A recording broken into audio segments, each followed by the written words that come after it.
How fire-safe landscaping can be beautiful.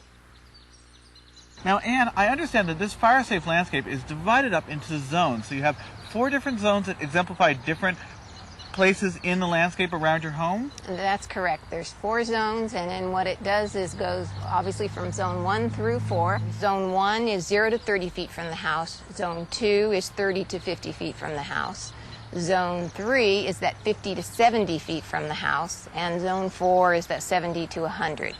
That's considering 100-foot defensible space or, clearance around your house. Okay, but we're actually out in Zone 4, which is the one that's farthest away from your house right now. Correct. And this is the one that shows what exactly?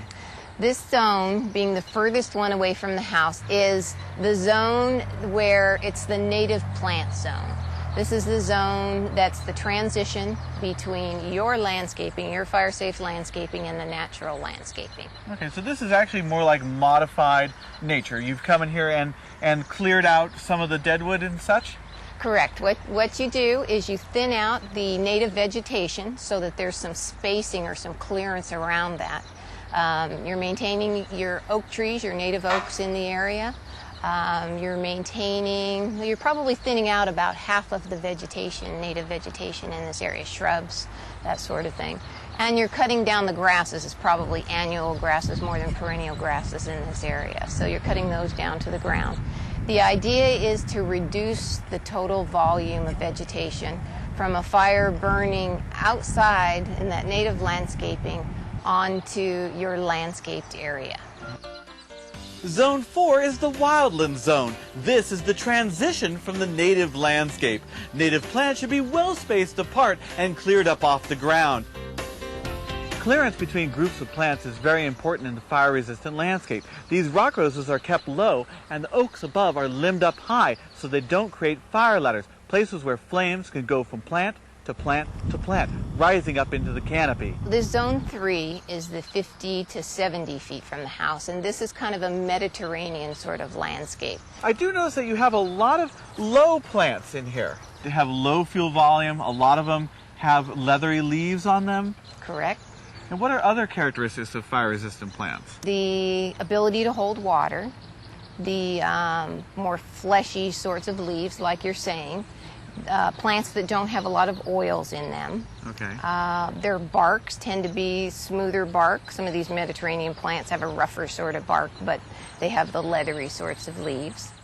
But you notice, I notice that there's not like any pine trees, there's no eucalyptus, there's things like that, which are really volatile plants because they're very resinous. And that is the problem with those trees, is they have a high amount of pitch and oils in them that are highly flammable. Zone 3 is the transition zone. This is the zone between the garden above and the wildland below. It should have less flammable, low-fuel plants such as lavender, santolina, and salvia.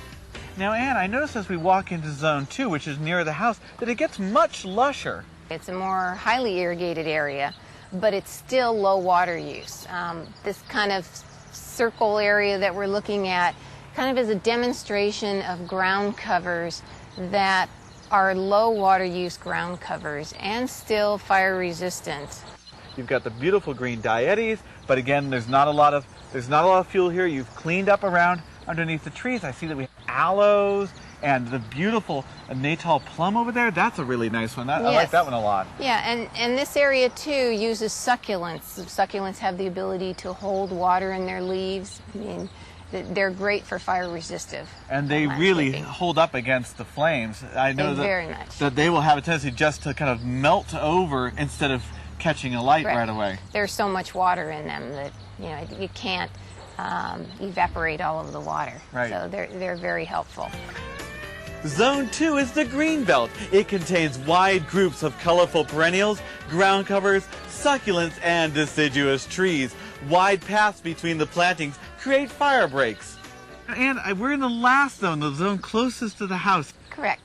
And this is the zone that has the most highly resistive plants in it. And it is the zone that has the most irrigation or utilizes the most water of the low-use water. So this is basically the garden zone. And you have a lot of really pretty plants here. Like I see that we have the beautiful Natal plum here with its fragrant flowers. We have gazanias. We even have a lawn in this area. I also notice that we have several things that are very fire resistant, like all the rocks and the gravel paths.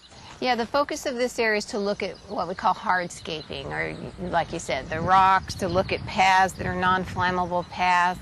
One of the things that you want to also look at is that your ground covers within the first 30 feet, or the zone 1 of the house, are fire resistant. Zone 1 is the lush garden zone closest to your home. It should have well-watered plantings of annuals, vegetables, lawns, and succulents. There should be patios and wide paths, but no wooden decks and no flammable materials. People don't think about maintenance of a landscape. They plant it and they say, oh, look at this, nice lush vegetation, but they don't really look at maintaining their landscape for fire safety. Plants in the fire-safe landscape should be healthy and actively growing. Plants that are getting old and woody should probably be replaced with brand new ones. Fire-resistant landscapes don't just protect you and your home, they also protect the people who respond to a fire, which could be me.